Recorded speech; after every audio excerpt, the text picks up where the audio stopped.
अनन्यता, जो मीरा जी कह रहे, मेरे तो गिरधर गोपाल दूसरो न कोई, जाके सिर मोर मुकुट मेरो पति सोई। ये अनन्यता, अनन्यता से प्रभु बहुत प्रसन्न होते हैं। इसीलिए ध्रुवदास जी ने प्रियाजू की अनन्यता के लिए कहा है कि यद्यपि भक्त अनन्य जो विषय इंद्रियन बस होए, कर्मठ कोटि जितेंद्रियन ते समलह न कोई।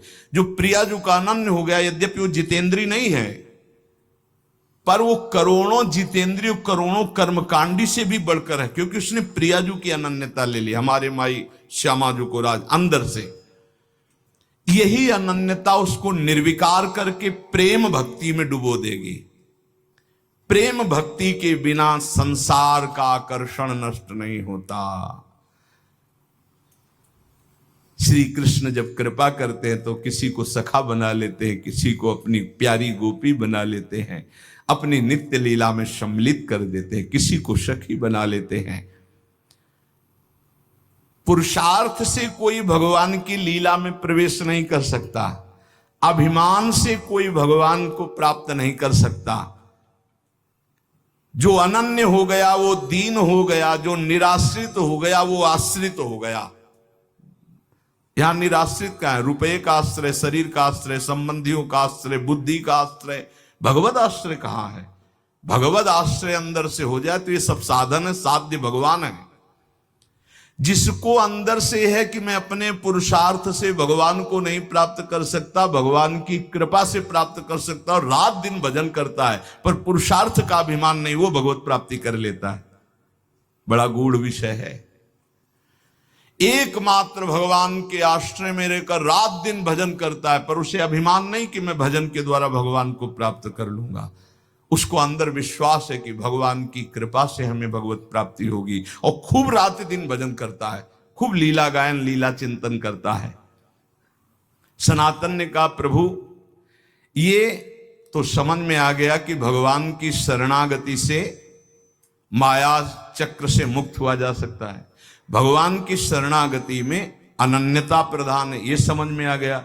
प्रभु ये अनन्यता कैसे होती है, प्रेम भक्ति का अंकुर कैसे उत्पन्न होता है? तो प्रभु ने कहा, सनातन ये अनन्यता प्राप्त करने का एकमात्र उपाय है भगवत प्रेमी महात्मा का आश्रय।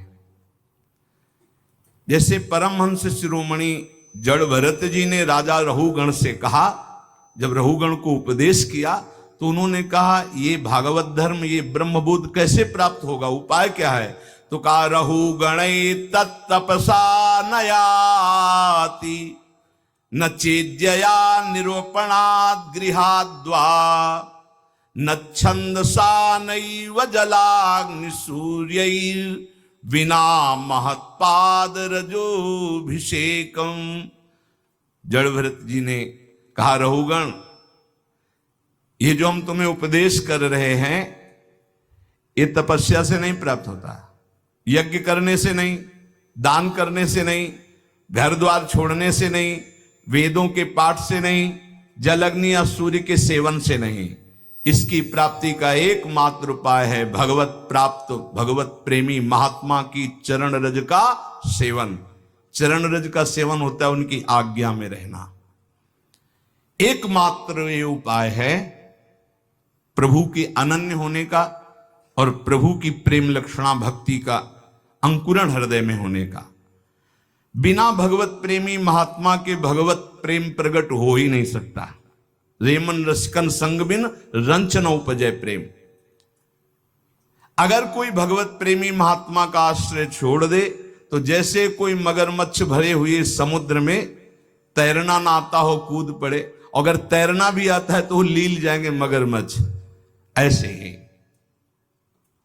हे सनातन, नैषाम मतिस्ताव दुरुक्रमांघ्रिम स्पृशत्य अनर्थापगमो यदर्थः महीयसाम पादरजोभिषेकम निष्किंचनानाम न वृणीत यावत्। जैसे प्रहलाद जी ने हिरण्यकश्यप से कहा कि जब तक भगवत प्रेमी महात्माओं की चरण रज में स्नान नहीं होता, तब तक जैसी मेरी मति भगवान में लगी ऐसी किसी की नहीं लग सकती। भगवत प्रेमी महात्माओं की चरण रज में, क्योंकि भगवत भक्तों चरण धूलि में ऐसी सामर्थ है, उनकी आज्ञा पालन में ऐसी सामर्थ है कि समस्त विकारों का, अहम का नाश करके दैन्य भाव प्रकार, दैन्य से ही भगवान रीझते हैं। जब तक तत्वदर्शी भगवत प्रेमी महात्माओं का संग नहीं, उनकी सेवा नहीं, उनका आज्ञा पालन नहीं, उनकी चरण रज नहीं, तब तक उसके हृदय में भगवत प्रेम या भगवत अनन्यता आ ही नहीं सकती। इसीलिए भगवान ने अर्जुन जी को, देखो सामने विराजमान है जगत गुरु श्री कृष्णचंद्र जो, फिर भी क्या कह रहे कि यदि तुमको तत्वबोध प्राप्त करना है तो तद्विद्धि प्रणिपातेन परिप्रश्नेन सेवया उपन्ति ते ज्ञानम ज्ञानेन तत्वदर्शिनः। अर्जुन, तुम तत्वज्ञानी महात्माओं के पास जाओ, साष्टांग प्रणाम करो और कपट न रखते हुए दैन्य भाव से उनसे प्रश्न करो, विनीत भाव से, तब वो तुम्हें महात्मागण उनका उपदेश करेंगे। तद्विद्धि प्रणिपातेन प्रश्नेन सेवा, साष्टांग दंडवत दैन्य होकर प्रश्न और उसका मनन, जैसे उत्तर हुआ उसका मनन किया तो फिर भगवान इसका कैसे हो सकता है, ऐसे प्रश्न होता है। भाई देखो, हम बता रहे कि ज्ञानी और अज्ञानी, महात्मा दुरात्मा, ये केवल शब्दों का एक श्री कृष्ण सारे जगत में छाए हुए है। ये तुम जान लो तो तुम ज्ञानी हो जाओगे, और जब तुम ज्ञानी हो जाओगे तो कोई अज्ञानी दिखेगा नहीं, और जब तक तुम अज्ञानी रहोगे तब तक कोई ज्ञानी दिखेगा ही नहीं।